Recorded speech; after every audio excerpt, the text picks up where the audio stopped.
This story has blood, death, a loaded gun, and a vending machine Twix. And somehow it wasn't the worst thing that happened in trauma surgery that week. One night around 3 a.m., we're sitting in the OR break room watching reruns of Seinfeld when the trauma pager goes off. Gunshots to the chest, straight to the operating room. When you have to bypass the emergency department entirely and go straight to the OR, that means like you're already half dead or dead. That's just not the place that you want to be. You need to recognize you've got problems on your hand if that ever happens to you. So the paramedics wheel this guy in, and behind the paramedics are a bunch of police officers at the city in which I lived at this time.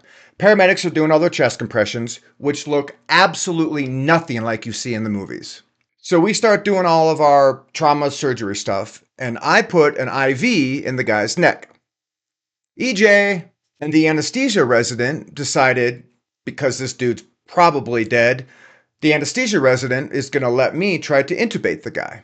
So I put the scope in and put the ET tube in straight into his esophagus, which is not where the ET tube is supposed to go. It didn't matter. This dude was really, really dead. We decided to use this as a teaching moment. So the trauma surgeon cracked open the dude's chest, and we started massaging his heart, which is really cool because you can see the machine, the monitor, go dee dee dee dee every time you massage his heart. Kind of a cool thing.